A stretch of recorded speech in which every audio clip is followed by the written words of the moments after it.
bạn vừa một chụp kia saiថ្មីនៅក្នុងថ្ងៃនេះខ្ញុំនឹងធ្វើការបកស្រាយអំពីលក្ខណៈពិសេសនៃអក្សរសិល្ប៍ខ្មែរថាតើមានលក្ខណៈពិសេសយ៉ាងដូចម្តេចខ្លះយើងឃើញថាអក្សរសិល្ប៍ខ្មែរមានលក្ខណៈពិសេសមួយចំនួនដែលគួរឲ្យកត់សម្គាល់ខុសប្លែកពីអក្សរសិល្ប៍ជាតិសាសន៍ដទៃទៀតដែលស្ថិតលើត្រង់ថាមានវ័យចំណាស់ពលគឺកើតមានឡើងតាំងពីយូរយារណាស់មកហើយដំណាលនឹងកំណើតរបស់មនុស្សខ្មែរក៏ចាប់ផ្ដើមមានអក្សរសិល្ប៍ដែរប៉ុន្តែអក្សរសិល្ប៍នោះគឺបានផ្សាយឡើងតាមរយៈសម្ដីមានន័យថានិយាយបន្តគ្នាពីមាត់មួយទៅមាត់មួយពីចំនួនមួយទៅចំនួនមួយនិងពីសម័យកាលមួយទៅសម័យកាលមួយទៀតដែលគេឲ្យឈ្មោះថាជាអក្សរសិល្ប៍ប្រជាប្រិយចំណុចទី2នោះគឺអក្សរសិល្ប៍ខ្មែរគឺមានលក្ខណៈពិសេសដោយសារវាមានប្រភេទខុសពីគ្នា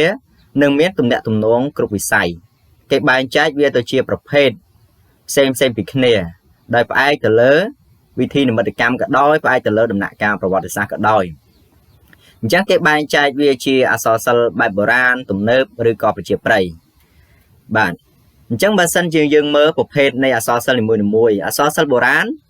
គឺវាមានទំនោរទៅរកសាសនាច្រើនដោយសារតែអត្ថបទរឿងនីមួយៗគឺបកស្រាយតែតួអង្គ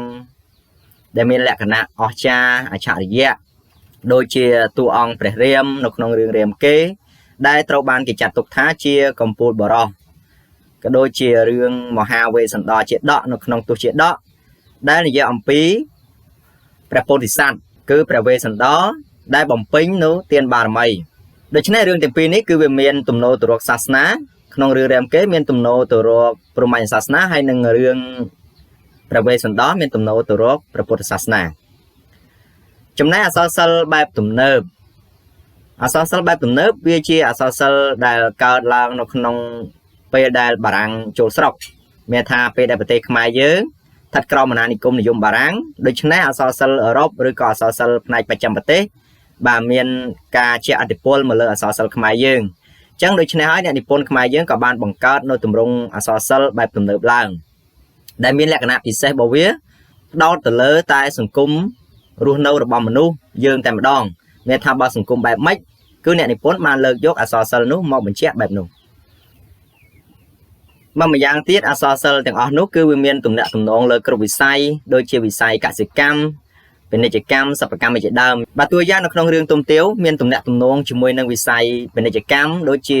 នេនទុំនិងពេជ្រ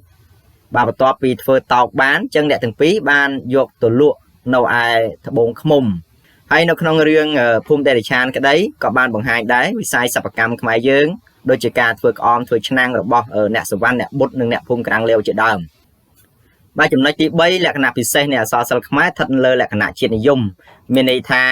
គឺការបណ្ដុះនៅទឹកចិត្តស្នេហាជាតិមាតុភូមិឲ្យស្រឡាញ់នៅភូមិស្រុកឬក៏ប្រទេសជាតិនៅពេលដែលប្រទេសជាតិធ្លាក់នៅក្នុងភាពអន្តរាយឬក៏ប្រឈមនឹងសត្រូវយាយីពេលធាបៀតបៀនអញ្ចឹងអក្សរសិល្ប៍នោះគឺបានបណ្ដុះឆន្ទៈឲ្យយុវជនក៏ដូចជាប្រជាពលរដ្ឋទាំងអស់មានការក្រោកឈរឡើងហើយតតាំងបះបោរប្រឆាំងជាមួយនឹងខ្មាំងសត្រូវបាទយ៉ាងណាមិញនៅក្នុងរឿងភូមិដេរឆាននៅពេលដែលបារាំងត្រួតត្រាហើយរឹតបន្តឹងនៅពន្ធដារនឹងការធ្វើបាបប្រជាជនហួសហេតុពេកនៅពេលនោះយើងឃើញមានចលនាជួននៅក្រុមអ្នកក្លាហាន20រូបរួមទាំងនាងនីនាងប៊ីបាទក៏ដូចជាអ្នកភូមិក្រាំងលាវបានពួតដៃគ្នាសម្រាប់លោករេស៊ីដង់បាដេសបាទដើម្បីឲ្យបរទេសមើលឃើញថាប្រជាជនខ្មែរយើងមិនព្រមរស់នៅក្រោមការគាបសង្កត់ជិះជាន់ដល់ព្រៃផ្សៃបែបនេះទេបាទដល់ឡែកនៅក្នុងរឿងដែលចូលយត់ឯនោះវិញដែលជាស្នាដៃលោកទីជាហួតក៏បានបង្ហាញឲ្យឃើញដែរនៅស្មារតីជាតិនិយមបាទគឺការស្រឡាញ់ជាតិមាតុភូមិបាទអញ្ចឹងតួអង្គទាំងប្រុសទាំងស្រីមិនថាតេជោមាសមិនថាជំទាវស្រែនឬក៏យ៉តដែលជាកូនសិស្សរបស់តេជោមាសទេបាទសុទ្ធតែជាអ្នកមានស្មារតីស្នេហាជាតិមាតុភូមិបាទជាស្ដែងជំទាវស្រែនបានធ្វើជាទាស់អធ្យាស្រ័យជាមួយនឹងតេជោមាសហើយបានរៀបចំល្បិចកលបោកបញ្ឆោតស្ដេចសម្រែឲ្យលងក្នុងសេចក្តីស្នេហាហើយរៀបផែនការចាប់ស្ដេចសម្រែបាទអញ្ចឹងត្រង់ចំណុចនេះបានបង្ហាញថាជំទាវស្រែននិងតេជោមាសសុខចិត្តលះបង់នូវផលប្រយោជន៍បុគ្គលផលប្រយោជន៍គ្រួសារធ្វើយ៉ាងណាកម្ចាត់ខ្មាំងសត្រូវជូនជាតិមាតុភូមិបាទចំណុចទី4លក្ខណៈពិសេសដែរនោះគឺស្ថិតលើលក្ខណៈពិតនិយមស្របតាមតថភាពសង្គម ទីកន្លែងពិតប្រវត្តិសាស្ត្រពិតប្រពៃណីទំនៀមទម្លាប់ពិតបាទជាដើមបាទអញ្ចឹងលក្ខណៈពិសេសនេះស្ថិតលើពិតនិយមមានន័យថាអក្សរសិល្ប៍ខ្មែរមិនអាចកាត់ផ្តាច់ពីអ្វីដែលមានពិតទេ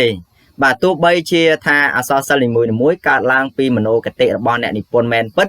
ប៉ុន្តែក៏មិនអាចកាត់ផ្តាច់ពីសច្ចភាពគឺអក្សរសិល្ប៍ខ្មែរយើងតែងផ្សារភ្ជាប់នឹងទីកន្លែងដែលកើតឡើងមានពិតនៅក្នុងប្រទេសតែម្ដងបាទយ៉ាងណាមិញដូចនៅក្នុងរឿងភ្នំប្រុសភ្នំស្រីបានបង្ហាញពីទីតាំងគឺភ្នំប្រុសភ្នំស្រីដែលមាននៅក្នុងខេត្តកំពង់ចាមសប្តាហ៍ថ្ងៃ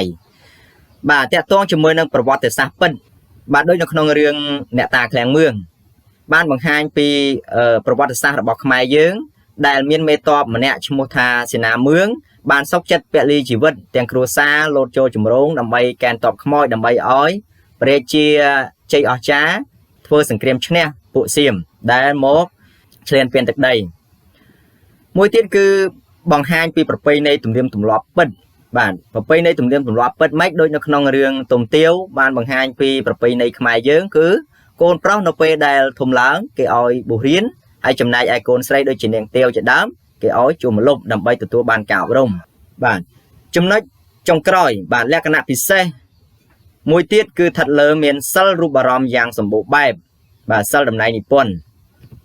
បាទសិលរូបអារម្មណ៍មានន័យថាអក្សរសិល្ប៍នីមួយៗគឺត្រូវតែមានវិធីសាស្ត្រក្នុងការតាក់ទាញអ្នកអានអ្នកស្ដាប់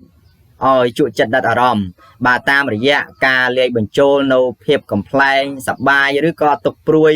ឬក៏សេចក្តីរំភើបញាប់ញ័រយ៉ាងណាមួយបាទដូចនៅក្នុងរឿងផ្កាសពូនបាទសិលរូបអារម្មណ៍នៅក្នុងរឿងនេះគឺស្ថិតលើការបង្ហាញពីសោកនាដកម្មឬក៏បាទភាពកំសត់ដែលកើតឡើងដោយសារតែមរណភាពរបស់នាងវិធាវីដែលធ្វើឲ្យអ្នកអានអ្នកស្ដាប់មានការរំជួលចិត្តរហូតដល់ស្រក់ទឹកភ្នែកបាទដូច្នេះអក្សរសិល្ប៍ខ្មែរយើងគឺមានលក្ខណៈពិសេស5ចំណុចនេះឯងអរគុណសម្រាប់ការតាមដានទស្សនាក៏ដូចជាសិក្សារៀនសូត្រទាំងអស់គ្នាបាទសូមជម្រាបលា